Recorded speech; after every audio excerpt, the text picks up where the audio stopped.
no sabiendo si los vas a volver a ver, porque esa es la realidad de los inmigrantes que Ana Cruz abre vivimos su la mayoría corazón y de nos nosotros cuenta en su Guatemala y crónica en de el migración a Estados donde Unidos. llegué trabajando de niñera, llegué pintando casas con mi papá, mi padrastro, cortando pasto. Una historia que inició en Guanajuato, Tuvimos una México y ahora está en el después de capítulo de Dallas, Texas. sí se puede, que sí se puede. Hola y bienvenidos a Crónicas Inmigrantes, el podcast de noticias para inmigrantes, donde contamos historias inspiradoras de inmigrantes en Estados Unidos. Yo soy Eden Sotoalba y hoy tenemos una invitada muy especial, Ana Cruz. Bienvenida, Ana, gracias por aceptar esta invitación. Sabemos que tienes una historia muy interesante y que actualmente eres una exitosa comunicadora. Cuéntanos un poco sobre eso. Ay, gracias por lo de exitosa Eden, y por la invitación. Pues me dedico a crear contenido para las redes sociales. Creé mi propia compañía hace algunos años. Trabajé en medios durante 20 años, yo creo, y llegué al punto donde encontré que esto de las plataformas digitales es el nuevo boom para la tecnología, para las comunicaciones y pues para los que estudiamos periodismo. Así que me arriesgué y aquí estoy creando podcasts, campañas en redes sociales. Todavía hago videoproducción, pero ya todo bajo mi propia compañía, que es Rollos de Mujeres. Y todo esto ha sido un gran esfuerzo para que tú logres lo que tienes el día de hoy, una historia de migración muy interesante como la de muchos en Estados Unidos. Sé que eres originaria de Guanajuato, México. Me gustaría que empieces contándonos un poco sobre tu niñez allá antes de emigrar. Híjole, mi niñez fue súper humilde. A veces cuando la gente me pregunta y les cuento la manera en la que vivíamos en México, no me creen. Cuando la gente me dice aquí en Estados Unidos que son pobres, yo digo, no, para mí eso sería ser millonaria.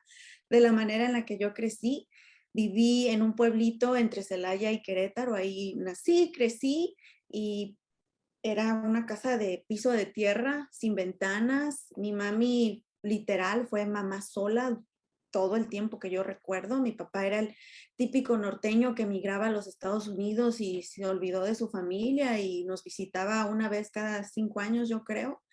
Entonces fue de mucha carencia económica, pero mucho, mucho amor y mucha guía de parte de mi mamá y muchos sueños de salir adelante, mucha hambre. Yo creo que eso es lo que nos caracteriza a muchos de los inmigrantes, que tenemos hambre de salir adelante y no nos da miedo el trabajar. Entonces eso me enseñó mi mamá y creo que dentro de todo lo triste, y porque si me pongo a contarte aquí voy a llorar, las carencias que tuvimos, sufrimos violencia doméstica 20 años por parte de mi papá, pero a pesar de todo, siempre mi mamá nos inculcó mucho amor y soñar y el estudio. Yo recuerdo que mi mamá siempre me dijo, ve a la escuela, porque eso es lo que va a cambiar tu destino y el de tus hijos y el de futuras generaciones. Y se me quedó muy marcado eso en mi cabeza, así que mi niñez fue muy, muy madura, yo creo. Desde los 5 o 6 años yo recuerdo ya pensar, quiero ir a la universidad, quiero sacar a mi mami y a mis hermanos de este infierno. Yo lo llamaba infierno, como lo vivíamos, de esta hambre, de esta carencia. Así que nos toca madurar muy pronto, yo creo, a los niños que crecemos en situaciones tan difíciles, Ujú. y que ojalá eso pudiéramos inculcarle ya a nuestros hijos aquí, porque es totalmente diferente. Claro. Cuentas la historia de tu papá. Muchos hombres, como cuentas, norteños, en toda Latinoamérica viajan solos para proveerle un mejor futuro a sus familias. ¿Este fue el caso de ustedes? Sí, mira, por muchos años yo viví muy enojada con mi papá y reprochaba y preguntaba por qué, por qué, por qué. Y quiero que todas las personas que están escuchando ahorita sepan, si en algún día o en algún futuro ustedes piensan tener familia, el impacto que puede tener vivir bajo un hogar con violencia doméstica en los hijos, porque toda mi vida crecí con muchos traumas por esa razón. Y mi papá, ahora yo entiendo que no es que él no nos quisiera o nos abandonó, sino que no tenía la educación, ni la enseñanza, ni los valores desde sus padres. Y creo que es la historia de muchísimas familias en México. Yo recuerdo en mi pueblo, en Apaseo el Alto, nos reímos, pero no había hombres, no había hombres. Todos se venían a Estados Unidos. Y de hecho recuerdo cuando estudié cine, había un documental muy famoso donde los hombres se van a Estados Unidos y las mujeres crían a sus hijos solas.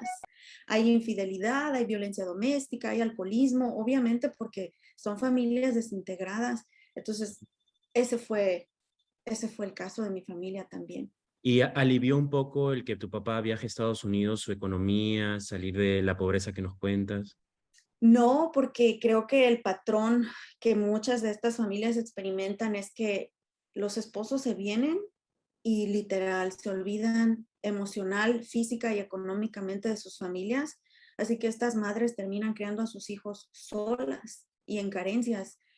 Un ejemplo, y yo te puedo decir que en mi casa, frente a mi casa, había milpas de maíz y nosotros nos robábamos el maíz sin saber que lo estábamos robando. Mi mami nos decía, mijos, agarren su costalito y cruzábamos una carretera enorme que había frente a mi casa, íbamos a las milpas y para nosotros era como, oh, vamos, como aquí le llaman las familias, vamos hiking al parque.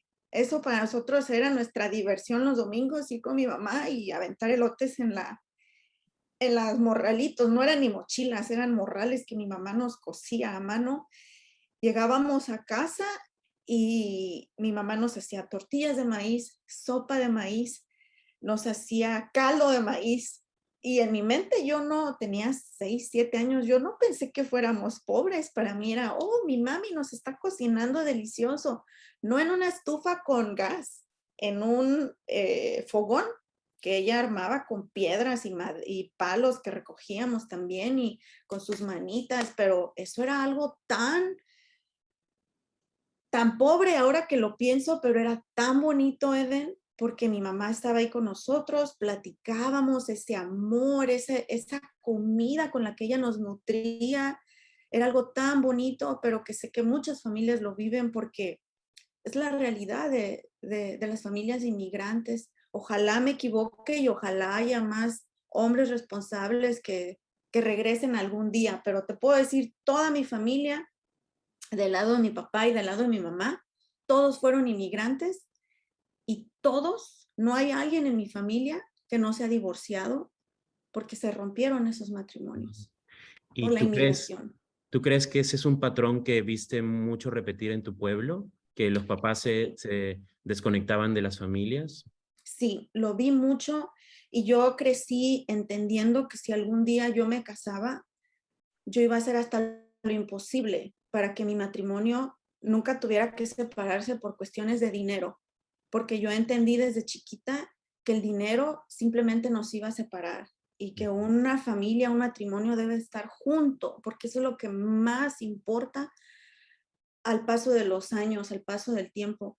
Y yo sé que esta entrevista es sobre inmigrantes, Eden, y yo tengo que confesarte que muchos años, por muchos años, yo odié Estados Unidos. Yo tenía un rencor contra Estados Unidos. Yo ni lo no sabía, yo lo veía en la televisión y me imaginaba que era un país de mucha riqueza, de mucho abundancia, de que la gente sonreía, pero yo lo odiaba porque para mí Estados Unidos representaba lo que me robó mi papá, lo que rompió, quebrantó mi familia. Entonces me juré que nunca iba a venir a Estados Unidos y eso cambió y creo que hoy puedo decirte que ha sido lo más bonito que me ha pasado y este país me ha dado muchísimo, muchísimo Ujú. y me enseñó tanto y lo más importante, a yo nunca dejar mi familia.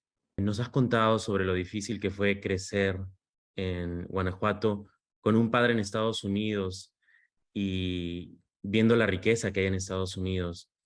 ¿Fue por medio de tu papá que ustedes emigraron a Estados Unidos o cómo fue? Mi papá se trajo a mi mamá y a mi hermano mayor cuando yo estaba en la universidad y nos preguntó a todos, o sea, nos quería traer a todos. Tengo otro hermano menor y era yo. Éramos 3 hijos y mi mamá. Yo no quise porque me costó mucho trabajo poder conseguir una beca para ir a la universidad y yo amaba ir a la escuela, entonces ya estaba yo con esa beca y yo le dije a mi mamá, no, yo quiero terminar la escuela, sé que esto me va a ayudar más, porque se vinieron de inmigrantes indocumentados. Mi papá tenía documentación, pero ese es otro factor que hay mucho en las familias de bajos educación, estudios académicos, que no saben en los sistemas, no saben los procesos y no saben por dónde comenzar. Y mi papá desde muchos años antes pudo haber arreglado la situación migratoria de nosotros, pero una no sabía cómo y otra no quiso. Entonces, él era residente y se trajo a mi mamá y a mi hermano cruzando la frontera. Entonces, ese iba a ser mi destino. Y yo no quise cambiar el estar ya en la universidad, en una muy buena escuela, con una beca. Yo le dije, no, yo me voy a quedar aquí. Y mi hermano menor también se quiso quedar conmigo. Él estaba en la preparatoria apenas y él me veía como, yo quiero ser como mi hermana, yo también quiero ir a la escuela. Entonces, se vinieron ellos, yo me quedé cuidando a mi hermano menor, fui como su mamá por muchos años y ellos cruzaron la frontera y mi mami contó su historia en uno de los episodios de mi podcast, donde no paro de llorar porque es la realidad de cómo una persona literalmente estás cruzando el río con un miedo que no sabes qué te espera.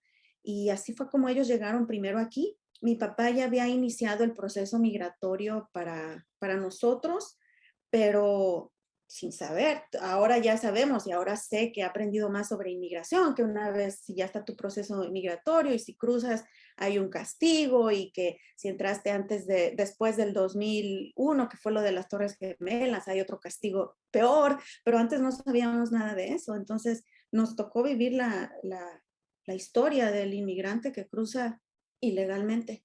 ¿Por qué es tan difícil la historia de tu mamá? Me imagino que es similar a la de muchos inmigrantes en Estados Unidos y muchos se van a sentir identificados. ¿Cómo llegó ella a Estados Unidos? A pesar de haber podido ser pedida, ¿no? Por tu papá. Sí, yo creo que lo más difícil para ella, al igual que mucha gente, cruzar sin saber si vas a llegar del otro lado vivo, venirte con hambre, con ilusiones, pero con el corazón destrozado, porque más allá de dejar tu país, de dejar tu tierra, de dejar lo único que has conocido toda tu vida, ella nos dejó a nosotros, que éramos sus hijos.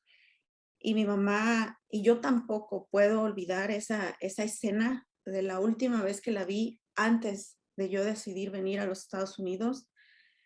Mi mami y mi hermano se fueron con mi papá en un autobús. En México es la flecha amarilla.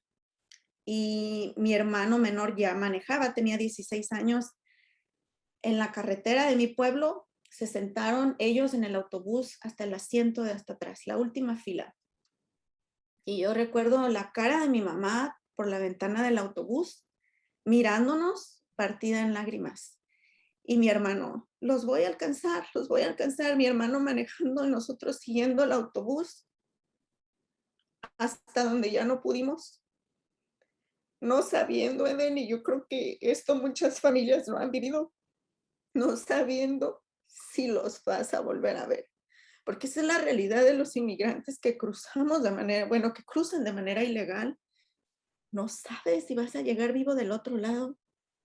Y a mi experiencia, el ver el abandono de mi padre, tampoco sabía, una vez llegando vivos del otro lado, cuándo iba a volver a ver a mi mamá. Entonces yo creo que ese trauma emocional que se crea en las familias por esta necesidad económica es más fuerte que cualquier otra cosa que te puede dar el dinero. Y ahora lo hemos vivido ya como adultos, el dinero nunca es suficiente y el dinero jamás te va a dar lo que nos daba esa unión familiar de estar sentaditos rodeando el fogón con mi mami haciendo tortillas y dándonos esa sopita de elote tan deliciosa. Eso, si hubiera sido una decisión de nosotros como hijos, jamás lo hubiéramos cambiado. Pero como seres humanos nos atrae esos sueños, ¿verdad? De una vida mejor. Y gracias a Dios sí lo pudimos lograr, pero fue a través de mucho sacrificio, muchas Ujú. lágrimas. Y sé que muchas familias han pasado por esto o inclusive peor. ¿Recuerdas la angustia que sentías para saber si tu mamá llegó bien? Me imagino que pasaron días, hay familias que esperan meses, semanas. Sí, fue un lapso, yo creo que fueron 2 o 3 semanas hasta que escuchamos de ella, porque ellos iban hasta Michigan, mi papá trabajaba allá, y lo irónico de muchas personas, ¿verdad? Mi papá cruzando por la frontera normal con su documentación y esperando a mi hermano y a mi mamá del otro lado. Fueron 2 o 3 semanas porque pues es una travesía, es toda una travesía y luego mi mamá con miedo porque cuando estás en una relación de violencia doméstica es lo que diga el hombre y hasta que el hombre quiera. Y hasta que llegaron a Michigan fue cuando pudo llamarnos por teléfono y esas 2, 3 semanas fueron lo peor que yo recuerdo. Y yo tratando de ser fuerte, de no llorar, de ser valiente, porque tenía a mi hermano menor que también estaba destrozado. Y no creas que ya al cruzar la frontera, wow, todo cambió y ahora sí vamos a tener para los frijoles, porque hasta eso, lo que mucha gente no sabe, no se vienen a barrer los dólares y mi mamá tenía que llegar a trabajar, creo que las 2, 3 primeras semanas se queda de depósito y luego hay que pagar la renta donde llegaron. Fue como 2 meses hasta que nosotros pudimos ver algo de dinero que nos mandó mi mamá y tampoco nunca fue suficiente porque ella tenía que darle su dinero a mi papá y mi papá decidía cuánto nos enviaban. Entonces, no, para mí no hubo una mejora más que perder a mi mamá por muchos años, porque yo tuve que trabajar para pagar mi universidad y para ayudar a mi hermano, así que en mi mente era, no veo la razón, no veo el propósito y tenía muchos sentimientos um, contenidos que gracias a Dios ya después pude sacarlos. Entonces, tu mamá también, al sufrir violencia doméstica en México, me imagino cada vez que iba tu papá a visitar, porque dices cada Sí, 5 años, ¿no? sí. Eh, Llegar aquí y sufrir eso constantemente, ¿qué generó? ¿Siguieron juntos? ¿Se separaron? Fue lo mismo, nunca cambió, creo que empeoró. Mi mamá dice que una vez estando ellos con mi papá en Michigan empeoró porque él tuvo más poder, porque ellos no hablaban el idioma y porque él tenía documentos y la amenaza común de un abusador en Estados Unidos es te voy a echar a inmigración, sin mí no eres nada, sin mí te mueres de hambre, con palabras peores, ¿verdad? Y con maldiciones. Entonces, lo bueno es que mi mamá pudo conocer gente a su alrededor que ya le pudo informar y le pudo decir, no tengas miedo, esto no es normal, esto no debe pasar. Y mi mamá agarró valor, Eden, sin saber nada, sin conocer, sin hablar el idioma. Antes de que se terminara el contrato que les habían dado en ese lugar para trabajar, mi mamá lo dejó. Finalmente, después de 20 años, tomó el valor, tomó un autobús, solita, llorando y con miedo, se fue desde Michigan, desde donde ellos estaban, hasta de regreso a Texas, donde estaban mis tíos que la estaban esperando. Y finalmente esa pesadilla terminó. Mi hermano se quiso quedar un mes más hasta que terminara su contrato, porque creo que les daban algunos beneficios después de eso, y se vino a alcanzar a mi mamá. Y finalmente mi mamá vio la luz y terminó esa pesadilla de la violencia doméstica y del control emocional, económico y físico que tenía mi papá sobre ella y sobre mi hermano. Creo que en esta relación de familia con violencia doméstica, ellos dos fueron los que más sufrieron y más dificultad tuvieron para terminar ese ciclo. Yo ya estaba lista desde que me fui a la universidad, yo me fui de mi casa por esa razón y por la escuela, pero yo ya estaba mentalmente separada de la familia, pero mi mamá y mi hermano sufrieron muchísimo con mi papá, aún estando aquí en Estados Unidos.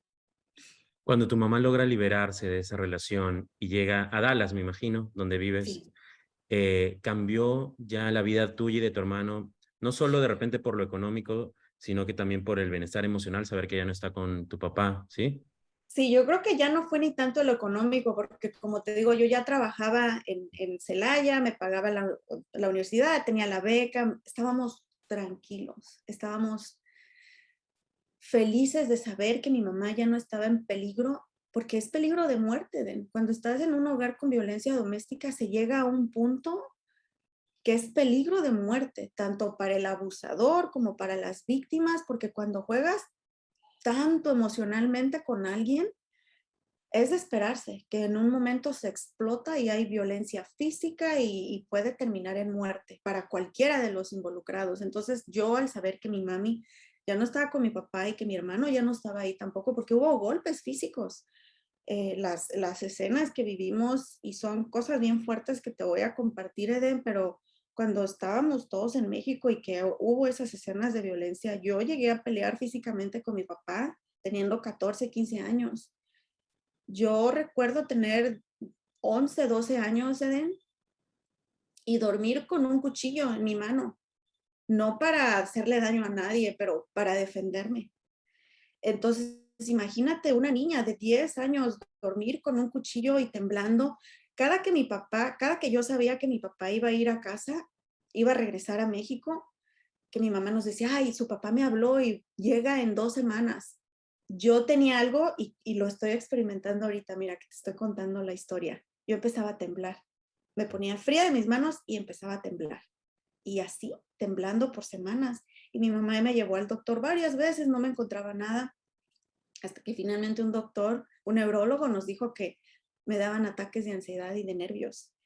Y cada que revivo esos momentos, era eso. Entonces, es algo terrible yo especialmente pienso en los niños, porque siempre he creído que los adultos, tú decides qué quieres para tu vida y ya tienes el libre albedrío de decir, sigo, no sigo, aquí muero. Pero los niños son nuestra responsabilidad y fue mi objetivo más grande el día de yo convertirme en madre, no hacer que mis hijos pasaran por lo mismo. Y Eden, yo sufrí violencia doméstica en mi primer matrimonio también.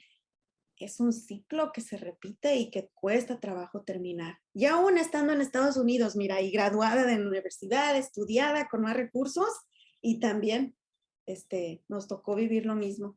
Las propias experiencias lo normalizan a veces, ¿no? Se Ajá. repiten, sí, Entonces ya sabemos que tu mamá pudo liberarse y tú sí, terminaste la universidad en México. ¿Cómo fue que tú llegaste a Estados Unidos?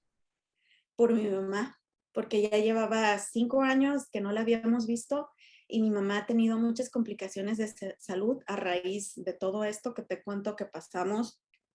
Y mi mamá cuando emigró, ella ya no tenía un riñón, venía con un riñón nada más, con varias cirugías, débil de su cuerpo. Entonces tuvo dos cirugías mientras estuvo aquí sin nosotros, solo con mi hermano mayor. Y yo sentí que mi prioridad era mi familia y que no quería lamentarme que algún día mi mamá ya no iba a estar con nosotros y que yo pude hacer algo. Entonces, cuando me gradué de la universidad, tuve muchas bendiciones profesionales de trabajar. Me fui a España un tiempo, en México trabajé en Televisa y ya también profesionalmente mi tirada, yo creo que para muchos que venimos a este país era, wow, algún día trabajar en medios en Estados Unidos. Esa era ya mi tirada. Entonces, sin saber, yo no sabía ni siquiera que se necesitaba un seguro social para trabajar en Estados Unidos, porque para mí mis historias eran de inmigrantes Ujú. ilegales, que te las arreglabas acá, ¿verdad? Me vine, saqué una visa de turista, Y te la me la dieron. dieron súper rápido, ya estaba en mi destino. Yo creo que Dios tiene planes perfectos y Él ya tenía todo cuadrado. Me la dieron, yo no tenía ni dinero en banco, no tenía propiedades, no tenía nada. Y yo creo que como ya había vivido en España, a lo mejor el departamento de migración veía, ellos ven cuando eres una persona emprendedora, ¿verdad? Y me dieron mi visa, me vine, mi intención inicial fue solamente venir como a tentar terreno y a ver a mi mamá, por supuesto. 3 veces vengo como turista y en la cuarta me quedé. Me vine con, no dólares, 30 pesos en la bolsa y con una manera que les cuento ahora, parecía que inmigré de manera ilegal, aunque Sí, traía visa de sí, porque turista, escuché por la tu podcast ignorancia. y, exacto, por la ignorancia. Cuéntanos de eso. ¿Cómo? O sea, tú pudiste tomar un avión y volar directo a Dallas, pero tomaste otro camino muy similar a quienes viajan sin documentos. Porque no sabía mejor y mis padres también siendo ignorantes y sin documentos aquí, mi mamá y ya en ese entonces ella vivía ya con el que es ahora mi padrastro, que llevan 20 años juntos y lo amo como mi papá. más que a mi papá. Ellos conocían a una persona, yo creo que todos los que nos están viendo ahorita saben de estas personas que van a México, yo que soy de México, llevan cosas para allá, entregan paquetes y traen cosas de regreso, traen barbacoa, quesos, comida, zapatos, lo que sea. Mi mamá, ellos conocían a esta persona y le dijeron, queremos que mi hija se venga, ya sacó su visa, pero no conocemos a nada, no sabemos nada. Y él les dijo, no se preocupen, yo me la traigo en mi próximo viaje, que me venga con carga. Imagínate qué peligro, Eden. Una joven de 22 años, bien estudiada yo, pero bien ignorante emocionalmente y bien ignorante en la malicia. Yo no sabía que existía gente mala. Vengo de un pueblo donde todo el mundo se conoce, todos nos ayudamos. Nunca me imaginé el peligro que puedes pasar cruzando una frontera siendo jovencita, mujer, y me vine con el Señor, como decimos los mexicanos, con el Jesús en la boca. Me recogió una madrugada a las 3 de la mañana en el departamento donde vivía. Me vine con él. Yo nunca en mi vida lo había visto. Sabía que mi mamá confiaba en él. Nos vinimos manejando todo hasta la frontera. En la frontera recuerdo, pues yo así agarrada de mi mochilita, no traía dinero porque como te digo, ya le habíamos pagado al Señor y solamente traía para si me daba hambre. Llegamos a la frontera y él entra manejando como a un deshuesadero, le llamamos nosotros, donde tienen carros viejos que desarman y entra a un deshuesadero y yo dije, Dios mío, estoy contigo, está conmigo porque de aquí ya no sé qué va a pasar. El señor me dice, ok, te vas a ir en este taxi, llegó un taxi, tú vas a cruzar con el del taxi porque yo llevo paquetes en la camioneta, tú te vas con él y te veo de aquel lado. Y yo, ay, Dios mío, ese taxi me pudo haber llevado a tanto cosa que se ve en la frontera, trata de blancas, drogas, ya no cruzan. En ese entonces estaba bien fuerte lo de las muertes de Juárez, entonces dije, Dios mío, llévame con bien con mi mamá. Y sí, me subió al taxi el señor y cruzamos la frontera y el proceso normal de que tuve que ir a sacar permiso, yo sin entender inglés. Según yo hablaba inglés, estudié inglés toda mi vida en México, pero llegas aquí, yo estudié Hi, how are you? Y llego y me dicen, how you doing? Y yo nunca había escuchado esa forma abreviada de decir, ¿cómo estás? Y yo, ah, y gracias a Dios crucé y gracias a Dios me estaba esperando el Señor del otro lado que me llevó hasta Dallas a unos departamentos que ya no sé ni dónde están. Tenía tan nerviosa y mi mamá y Esteban, mi papá, me estaban esperando ahí. El momento que yo vi a mi mamá, Eden, dije, wow, todo valió la pena, todo ha valido la pena. Corrimos, nos abrazamos y es súper chistoso, pero para mí pesó mucho también el verla con alguien, ver sonreír a mi mamá. Y yo obviamente ya tenía una relación con Esteban por teléfono de 2 años que llevaban juntos. Yo fui feliz de ver a mi mamá feliz y de haber cruzado con bien. Y ahí es como inicia mi historia en Estados Unidos de inmigrante. O sea, te quedaste, la cuarta vez te quedaste, Sí, pasaste el tiempo de tu visa, entonces tuviste que conseguir trabajos, me imagino, diferentes a los que tuviste en sí, México. sí. Llegó la LIC, como nos dicen allá, llegamos a limpiar el Cotton Bowl, que El estadio. en un futuro me tocó ir a cubrir eventos ya como reportera, como Ah, periodista, pero cuando yo llegué a recoger basura, a escondernos en unos estacionamientos, a que nos pagaran ahí con un cheque como por detrás, yo con miedo buscando dónde poder cambiar ese cheque. Yo viví la vida del ilegal, aunque llegué con visa y lo que tú quieras, llegué trabajando de niñera, llegué pintando casas con mi papá, mi padrastro, cortando pasto. Recuerdo que 2 semanas después de que yo ya estaba aquí, él me dice, mija, no se vaya a ofender, pero yo sé que quiere ganar dinero, ¿verdad? Le digo, a eso vine a ganar dinero, a trabajar. Y me dijo, pues tengo trabajo ahorita pintando una casa y cortando pasto, pero pues yo sé que usted es una licenciada. Y le digo, mientras sea trabajo decente, dime, ¿a qué hora nos vamos?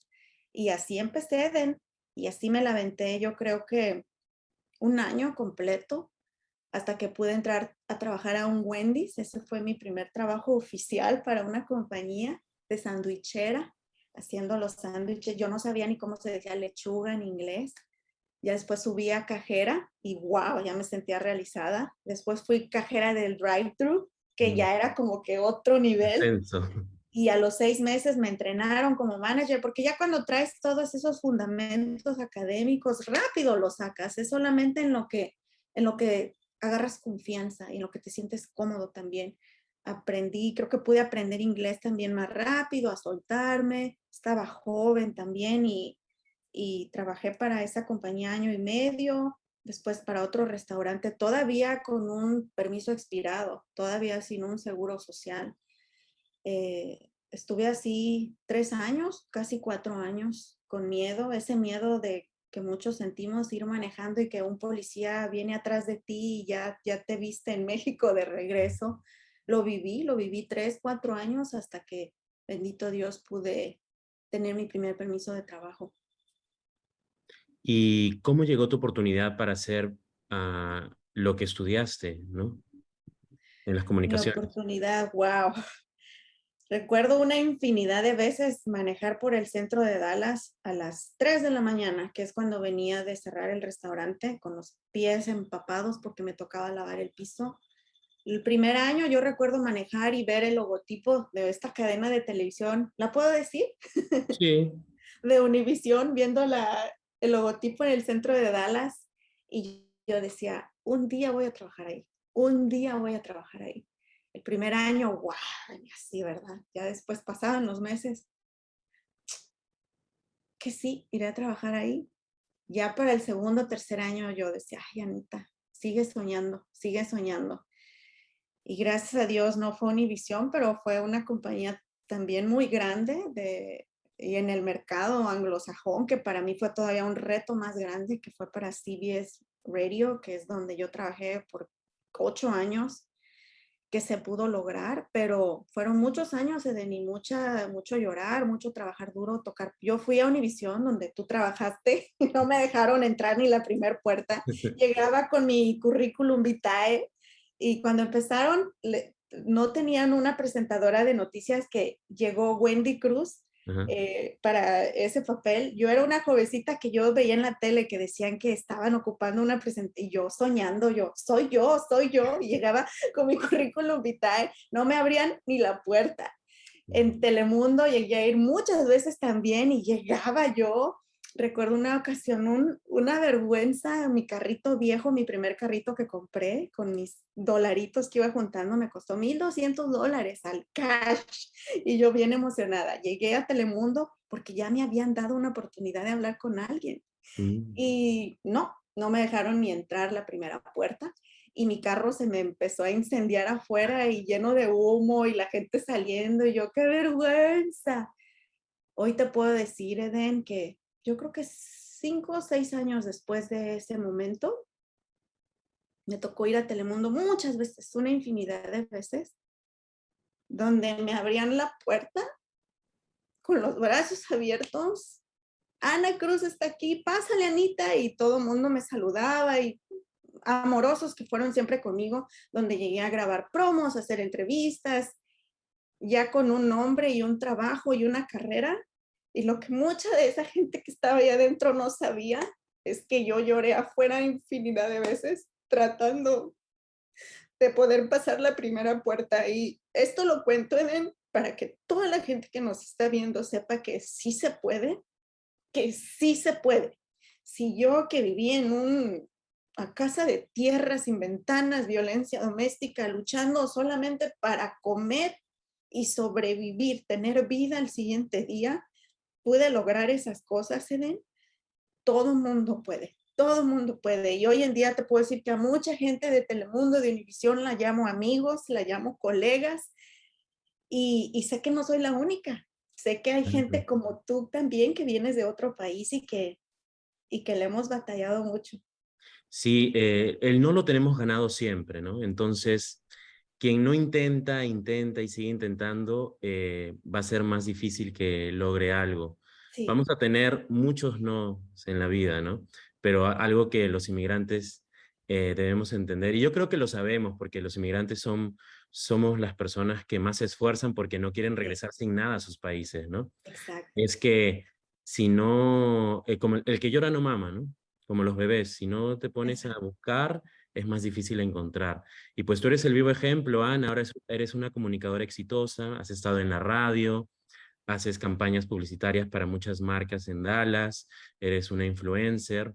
¿Y qué le dirías a la gente para terminar tu vida, cómo ha cambiado, ¿no? De como dices, de ser una persona sin mucho en Guanajuato a tener éxito en Estados Unidos, un país que incluso en algún momento le tenías resentimiento. Sí, hoy te puedo decir que estoy bien agradecida con este país, sigo amando México y sigue siendo mis raíces, mi todo, soy bien orgullosa de dónde vengo, pero este país me ha brindado tantas oportunidades y aquí tengo ya mi hogar, mi familia y lo puedo llamar mi casa, mi casa donde ahora radico y crío a mis dos hijos. Lo que yo le puedo decir a todos quienes nos están viendo, si tú estás en otro país y quieres emigrar a Estados Unidos, se puede.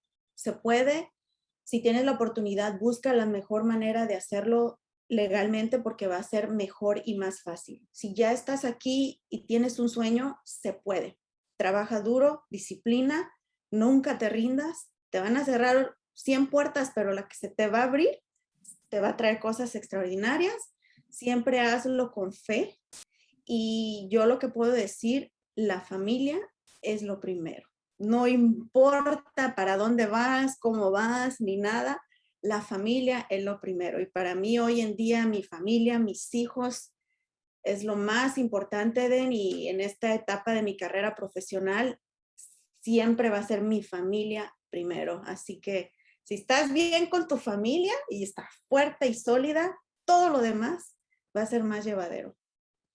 Muy bien. ¿Y dónde la gente, si quiere saber un poco más de ti, puede encontrarte ya para despedirnos? Y les juro que no hay tanta lloradera ya, ¿eh? Es que Ben es muy bueno para hacer preguntas. Me pueden encontrar en todos lados como Rollos de Mujeres, rollosdemujeres.com, en todas las plataformas, @Rollos de Mujeres. Ahí van a encontrar todo mi contenido, lo que creo y si quieren saber un poquito más de mí y de mi lloradera. Es más felicidad, pero Sí, sí, es muchas llorar gracias, feliz. Ana. Muchas gracias por acompañarnos. Espero que mucha gente se inspire con tu historia y nos vemos en otra oportunidad. Gracias a ti, gracias a ustedes. Si te gustó este podcast, también puedes escucharlo en Spotify, además de verlo y escucharlo en YouTube. Hasta la próxima Crónica Inmigrante.